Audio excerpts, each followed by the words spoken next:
Tangang Visayas. Mga laray uluhan.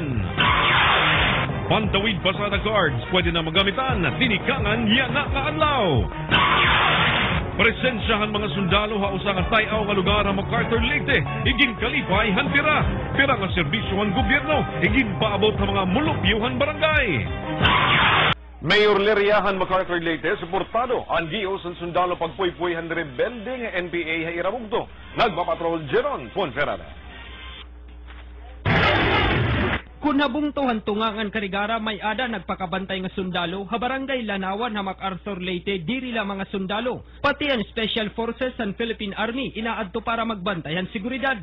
Tungod nga hirayo ngan makuri ang aragian, ang mga opisyalhan munisipyo nakukurian daw paghatag hin assistance nga duhan barangay. Itamon din ni kalsada gin siguro namin itong mamati. Para anamon gihapon mga programa dito, bus madagmit nga ni mga saka nga ni. Tungodan kabutanghan mga residente, diri daw imposible nga magkaada presensyahan mga rebelde. Sanglit planuhan local government unit han MacArthur nga mas pakusgun pa ang information caravan. Ibagsak ang NPA! Mabuhay ang demokrasya! Mabuhay ang demokrasya! Mabuhay ang MacArthur! Mabuhay ang mga barangay!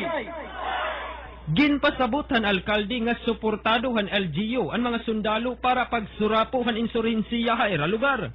Kung maghimo maning grupo, kung anong asosasyon ka ng farmers, kinahanglan mag-coordinate ha, LGU kay para makredit tira, ngan mabuligan kung ano nga mga livelihood tira ginpaplano. Aminado naman ang kapulisan han MacArthur nga kulang hirahin tawo nga magbabantay.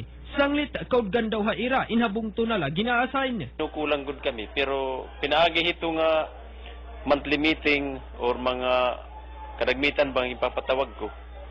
Bagahin nawo-work out iton problema nakukuha namon kuno nanon pagsulbar.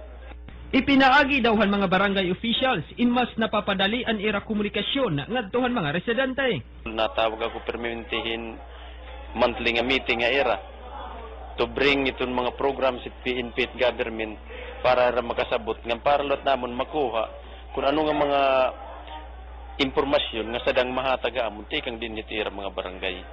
Nagtutuo naman ang alkalde nga ira ginbuhat nga medical mission kakulop mas magkakaada hin pagtapod ang mga mulupyohan mga plano han gobyerno. Jeron Ponferrada, Patrol han Pilipino. Significant yung pag-reduce nila kasi nakikita natin nawawala yung willingness ng masses to support at napaintindi natin sa kanila kung anong disadvantage dito sa presence ng mga armed group.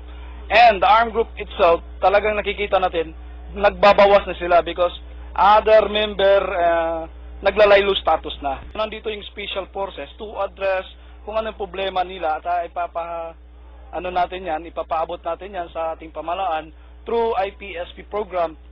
Bayanihan program po yan, nagtutulungan mga stakeholders